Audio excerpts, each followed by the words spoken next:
I'm Dr. Bill Lile, and I practice obstetrics and gynecology. I'm board certified and I'm licensed to practice medicine in both Florida and Alabama. And my biggest priority is patient care and patients' rights. I still have an active practice, deliver about 25 babies a month, but patients are my desire to help.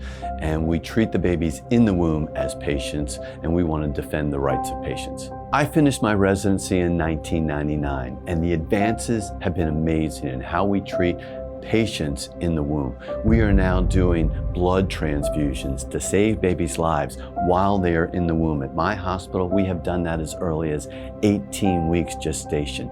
We are doing open heart surgery, spina bifida corrective surgery, and even laser vascular surgery. A patient is a person, no matter how small, but our moms are our patients as well, and we are there to meet their needs because no woman should stand alone. We are here to meet the needs of the moms, which are our patients, but also the babies, which are our patients on the inside of the womb. 22 years ago, everybody probably remembers that picture. It showed the uterus with an incision in it and a hand popped out. Well, that baby's name was Samuel Armas, and Samuel had a defect in his spine called spina bifida. And Vanderbilt University was doing a trial to see if they could correct the spina bifida defect in the womb. Then years later, they started to do the same thing, correcting that defect in the womb, but instead of making an incision in the uterus, they actually were able to do this fetoscopically. Just like when you now can get your gallbladder out and you're in the line at Chick-fil-A in 2 hours, now we can fix this with the fetoscope inside of the womb. But just recently at UC Davis, they took the initiative to try using stem cells to cure the babies in the womb. What they did was they made an incision in the uterus, and instead of surgically repairing the defect, they wanted to use stem cells. So stem cells are cells that can become anything. They're what are called totipotential cells. It's kind of like a young kid. They can become anything they want to be. They just need some direction. So they took these stem cells and they placed them on a patch of something called dura. And this was then applied directly to the defect in the baby's spine. And miraculous changes happened. The baby, while it was in the womb, had not been moving its legs and its feet. Halfway through the pregnancy, after the application of the stem cells, it started to move its feet. When the baby was born, they really think they have a cure for spina bifida. It is absolutely amazing. The first type of stem cells that they tried in this study at UC Davis were stem cells that were harvested from aborted babies, thinking this is going to help. Guess what? It didn't work. They did find some stem cells that worked. And these stems were mesenchymal cells, which were harvested from placentas. Placentas after a baby had already been delivered. Placentas that almost everybody just discards and throws away. When they harvested these stem cells, they were actually curing spina bifida in the womb. They spent $9 million initially on this trial. California has now given them an additional $20 million on this trial. There are 1,800 babies each year that are born with spina bifida. There are about 180,000 adults that are suffering from spina bifida, which can cause paralysis of the legs. It can cause incontinence of urine and stool. This could be a cure to help these babies inside the womb and to cure them. And a patient is a person, no matter how small. If we can treat and cure babies in the womb, they're clearly patients, and patients have rights. So we are going to defend the rights of those patients to obtain these kind of life-saving surgery. But we also likewise have to defend the lives of patients that are in the womb that might be threatened by abortion. One of the ironies is that this study at UC Davis initially was given $9 million for the trial. And with these positive results, they've already done surgery on 3 babies with amazing results. They've now been granted an additional $20 million to further these trials. At the same time, the same state of California now has a bill going through the House where they will allocate $20 million.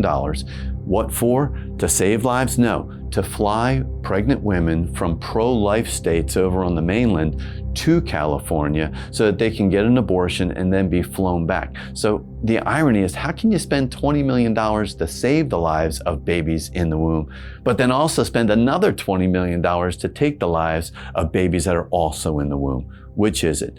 A patient is a person, no matter how small.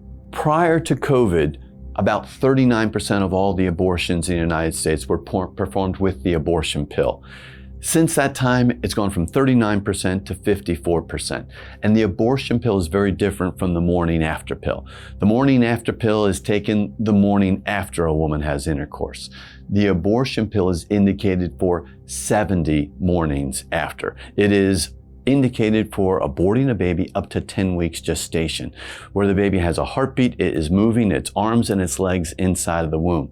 Well, the abortion pill works by blocking a very important hormone called progesterone.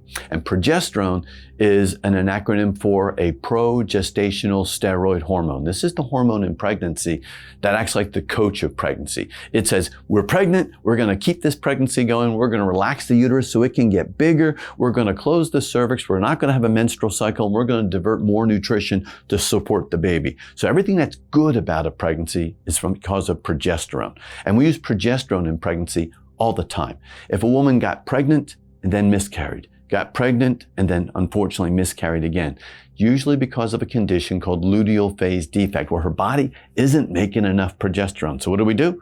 We give that woman progesterone to keep that pregnancy going.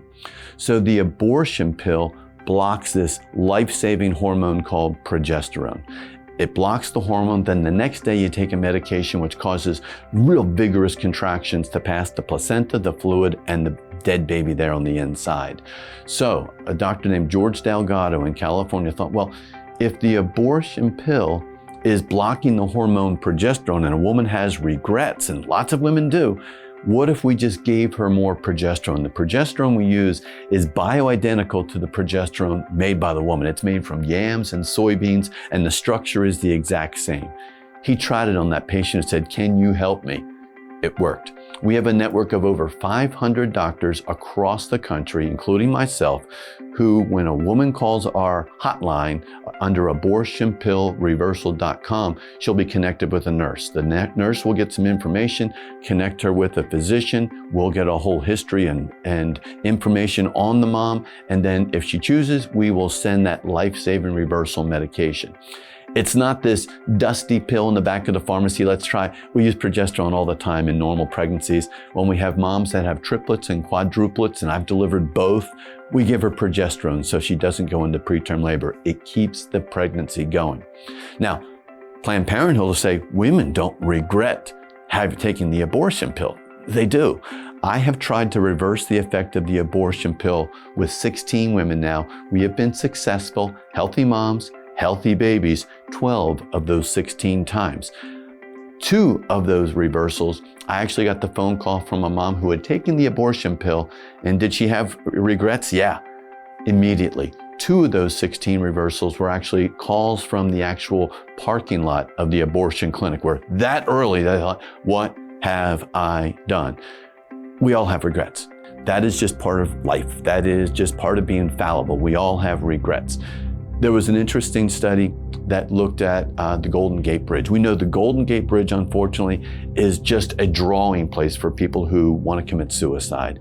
And we know of 28 people who have jumped off the Golden Gate Bridge but survived. 1,800 people we know have jumped off to commit suicide, but some people have survived. So there was a psychologist in California. She's like, my goodness, there are 28 people that survived. I want to interview them, especially these people that survived jumping off the Golden Gate Bridge. And what she found out was they walked out onto that bridge and they were thinking, nobody loves me, nobody cares for me, nobody is here to help me, the world will be better without me. And they were positive of this. They walked out onto the Golden Gate Bridge and they jumped off and they fell 220 feet. And by some miracle, of those 1,800 people, 28 people survived. They were either picked up by the Coast Guard, picked up by fishermen, or they swam to shore. When she interviewed them and she heard the story of what they were thinking before they jumped off the bridge, what she really wanted to know was what was going through your mind after you jumped off the bridge.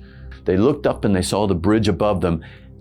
All of them, 28 out of 28 had immediate regrets. And I thought, what have I done? Why did I do this? And they just cried out and said, I want to die. They were positive that this is what they wanted to do when they walked out onto the bridge, but then they had immediate regrets. The same story is true for women who are pregnant and are scared. Who's going to help me? Who's going to stand by me? How am I going to handle this? Is my boyfriend going to leave me? So they have fear, they have anxiety, and they're looking for help. They're looking for answers. And they think, having an abortion is going to be what's going to get me out of this. So they walk into the abortion clinic, they are positive, they sign the consent, they swipe their credit card, and they swallow that pill.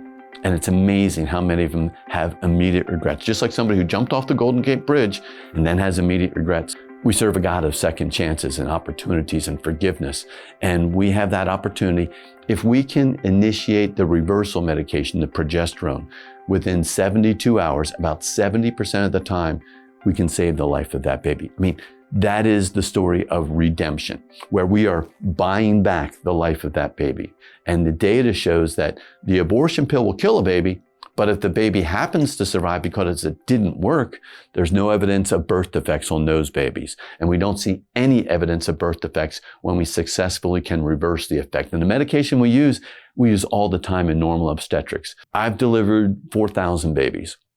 I've delivered so many twins, I can't remember them. I've delivered triplets and I've delivered quadruplets. And I remember the triplets and the quadruplets because that's so cool. But I also remember every single one of them, both the moms and their babies, had a 98% chance of dying. Yet we were able to initiate the antidote, give her progesterone to reverse that bad decision. That is one of the most rewarding things that you can do in medicine. Our goal is to have healthy patients, to give health care. But the moms are not our only patients. Whenever I have a mom who has a baby on the inside, I have two patients, mom and the baby. If she has quadruplets, I've got 5. I've got mom and I've got 4 babies on the inside. And our team does everything we can do to have a healthy outcome for the mom and a healthy outcome for those babies inside the womb. Healthcare, what is it? Healthcare is when you are sustaining and protecting the lives of your patients. Is abortion healthcare? Now, absolutely not. Abortion is not healthcare. When a woman is pregnant, you have mom who has a heartbeat and you have a baby that has a heartbeat. Mom is circulating her own blood. Baby is circulating that boy or that girl's own blood. Moms and babies can actually have different blood types. And when you have a mom and a baby walk into a surgical suite, both with a heart beating, both circulating blood, and then an abortion is performed and only one heartbeat comes out of that room, that is not healthcare. Healthcare is when we treat the preborn as patients, when we are now doing blood transfusions to the babies. We are doing open heart surgery to babies as early as 27 weeks gestation. We are doing spina bifida corrective surgery on babies and within the womb. We're even doing laser vascular surgery. We are treating the babies in the womb as patients.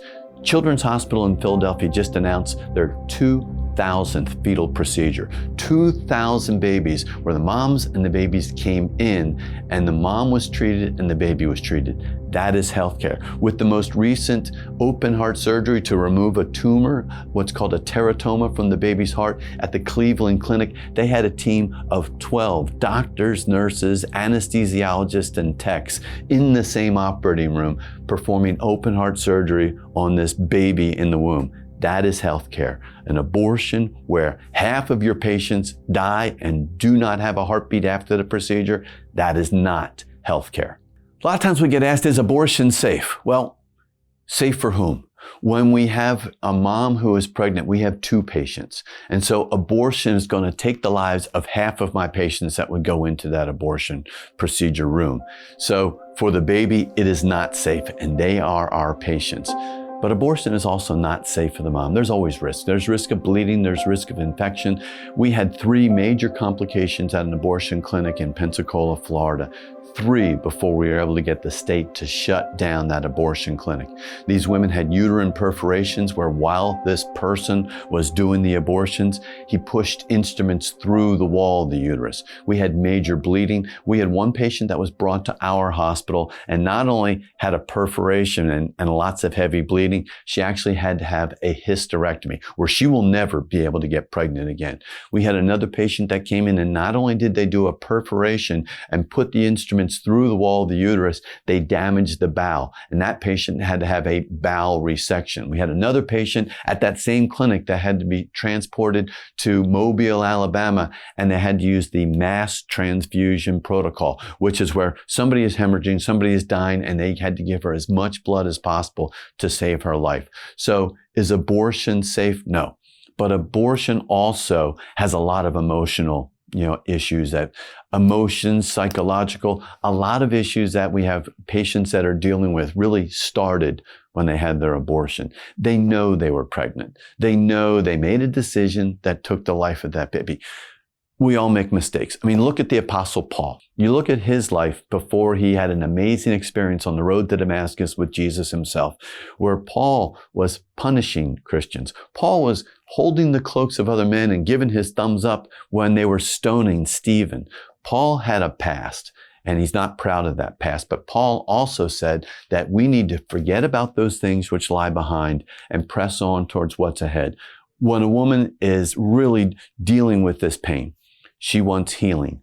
Healing is available, but healing only comes through true forgiveness, and true forgiveness only comes through Christ. So if Paul can say, forget about what lies behind and press on towards what's ahead, that's what all men and women need to do. Because when you are being reminded of bad decisions that we've all made in our past, that's not God reminding us of those bad decisions. That's really Satan. Satan, who's trying to affect our current relationship with God and trying to interfere with that growth. So do we all make mistakes? Absolutely. Is abortion wrong? Yes. But abortion is something that is wrong, but it can be covered by the blood of Jesus Christ. And that's the message. We need to offer healing. We need to offer support. I've had moms come into me, after they've had an abortion, or they've want to get involved in a pregnancy resource center. And they said, boy, I'd love to get involved in this ministry, but I can't. It's like, well, why not? Well, back when I was in college, I had an abortion.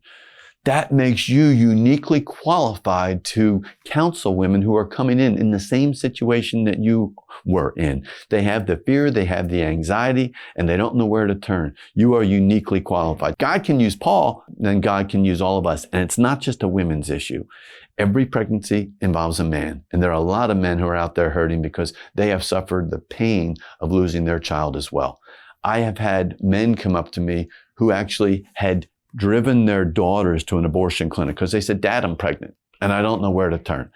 I'm going to college. I just got accepted, but I can't have a baby in college. And I've had the dad say, I didn't know about pregnancy centers. I had never heard this message from the pulpit at church. I had one guy who said, I go to church every Sunday morning, every Sunday night, and every Wednesday. He says, I didn't know what to do, but I wanted to support my daughter. He actually took her to the abortion clinic that was an abortion clinic before I took it over back in about 1996 is when he took his daughter. He said they did a quick ultrasound. I saw a black circle with some movement on the inside. He says, that was my first grandchild. He said that I signed a consent because she was underage. She was only 17. He said, we didn't do credit cards back then. He says, I signed my name on a check and I handed the clinic the check. And I saw my daughter walk up a set of stairs. She came back about 20 minutes later, completely changed woman forever.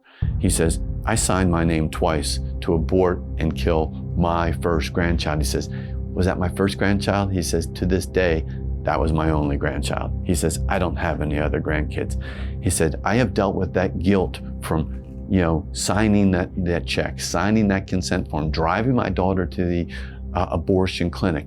He said, when you spoke at this banquet tonight, he says, it's the first time I ever thought that, he says, I'm a saved man, but I have never confessed this to God. He says, why did it take 25 years and a gynecologist of all things to let me realize that, is abortion wrong? Yes.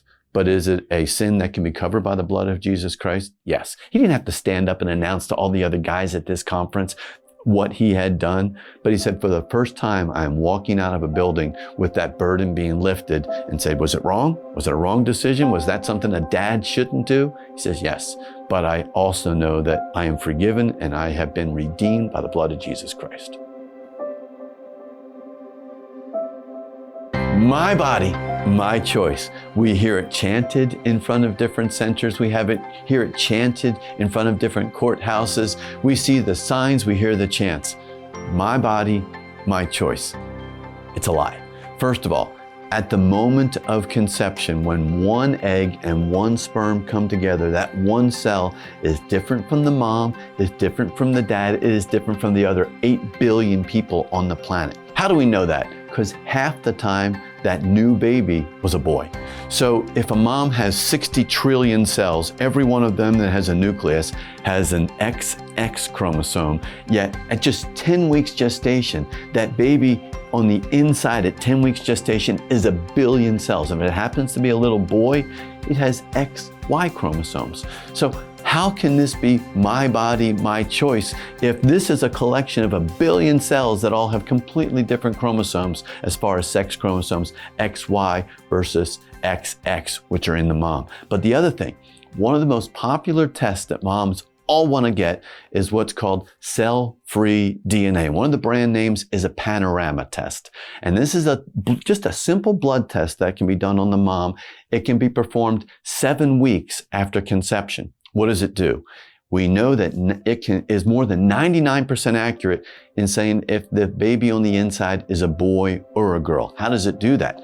It looks at the individual DNA and genetics of the baby. We've known that little fragments of the baby's DNA can cross the placenta, and that DNA ends up in the mom's blood. But there's lots of fragments of the mom's DNA that are in the blood as well. It would be like if you had a sugar bowl and somebody put a pinch of salt in there, and I ask you, I say, Pete, could you do me a favor? Could you get all that salt out of the sugar bowl? You'd be like, no way. We actually now have the technology. We can do a blood test from the mom, and we can extract out all these little fragments of DNA, but then we have the next step. We can extract the 95% of the fragments which belong to the mom and put them over here, and have the 5% of the fragments that are just exclusively the baby and put them over here, and we can study those baby's fragments of DNA. Just like if you sent your blood off to 23andMe or Ancestry.com, you swab your cheek and you send off to find out your heritage and your DNA and your genetics. We can do that with the babies on the inside of the womb. Moms are an amazing life support system for the baby within the womb. But from the moment of conception, that is a different person, that is a different individual, often with a different blood type and always with a different DNA than that of the mom or the dad. Let's branch into politics, which is really the study of how we govern ourselves. The role of government is to protect the rights of its people. And our rights don't come from the government. Our rights come from God. The role of government is to protect those God-given rights. So when it comes to healthcare, absolutely. As a society, we want to make sure that we have adequate healthcare for all the people that are part of our society. When it comes to healthcare, is healthcare and abortion synonymous? No. So when we say, well, we're going to support healthcare and we're going to make sure that our government meets the needs of women who want an abortion. Well, you've got two citizens there. You have two people that are there. So whenever you are supporting the life being taken away of that baby in the womb, that is not healthcare. And that is not the role of government. Government is here to protect. Here in Hawaii, you have a wonderful term, malama, where it is all about protecting life, nurturing life, guiding life. It's something that's very core in your culture, and it's amazing. Hawaiians love life. They love family. They have respect for their elders. They have respect for babies and a love. It is outside of the culture of Hawaiians to take the life of a baby in the womb. You have high-level health care here in Hawaii, which treats the babies in the womb as patients. In Hawaii, you have maternal fetal medicine centers, people who went to college for 4 years, went to medical school for 4 years, did 4 years of obstetrics, and then they did an additional 3 years on high-risk obstetrics. And it's amazing how these centers will treat the babies in the womb as patients.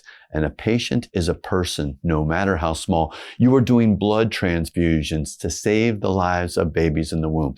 So if your healthcare system can save the lives of babies, how can healthcare also be included in taking the lives of those same babies that are in the womb? You have an abortion cap at viability. We treat babies in the womb way before viability. Viability might be 23 or 24 weeks. We can now do blood transfusions at 18 weeks gestation directly into the circulation of the baby. That is healthcare. Taking the lives of half of the patients, the mom and the baby, and when you take the life of half of those patients, that is not healthcare, and that is not the role of government. There's another term in Hawaii which is precious, and that is ohana. Ohana refers to family, where there is so much respect for the elders, those who have gone before us. Also, where do ancestors come from? Ancestors were once babies as well. So this love and respect for life goes two ways. It goes towards those who were here before us, but we have to see who is going to be replacing us. You look at our church, you look at organizations, and you see there are young people and there are old people. Well, guess what? The old people in that church used to be young people. And so it is respect. And your progeny, we're told here in the United States that we need for ourselves and our posterity, for those who come after us. And that is very key in the culture of Hawaiians, those who come after us. Who's going to maintain the Hawaiian culture? Who's going to maintain that Hawaiian culture? It's the babies, and it's the babies that are in the womb. There are about 2,800 babies, little Hawaiian babies, that are aborted here in the state of Hawaii each year. Just to put that number in mind, we're just a couple miles from Pearl Harbor. That's almost the same number of people who were killed during the Japanese attack on December 7th, 1941. That same level of death is occurring in Hawaii, on Hawaiians, not just once, but every single year. So life is precious, our history is precious, but our posterity and our future is also precious. So we need to defend the lives of those Hawaiians that are in the womb and those Hawaiians who will be in the womb. What do you say when somebody says, I'm pregnant and I'm scared? Well, we need to meet those needs of those women. There can be lots of circumstances and situations where, yes, they are scared, but no woman should stand alone. You have pregnancy centers here, in Honolulu who will help meet the needs of those women. They will help counsel them. They will do everything they can to meet your needs, whether it is housing, whether it is diapers, whether it is formula. They are there to help you. That is their God-given calling, to help you. We also want to let you know what is going on inside. A pregnancy test doesn't tell the whole story. A pregnancy test just says one line or two lines. That doesn't tell the whole story. The whole story is that baby's life on the inside. Most of the pregnancy centers right here in Hawaii also have ultrasound. Ultrasound is an amazing, a picture's worth 1,000 words. They can give you video, which will let you see your baby there on the inside. See that heart beating, see those fingers, see those toes, see this blessing, see this life, this new generation of family which you've been blessed with. Bring the baby's dad. Let them see that life. Tell your parents it is a blessing. I have had lots of women who have come into my office who were thinking about abortion, and we've counseled them, and we have shown them, ultrasound images of their baby. I have never, after we have delivered these babies, had one mom, when she's holding her precious baby, say, I can't believe I kept this baby. Every single one is like, I cannot believe the decision I almost made, 7 months ago. So let us show you that gift. Let us show you that blessing that has been placed inside of your womb, because that is a little person ordained by God for you to have. They are not a problem. They are not a burden. They are a blessing.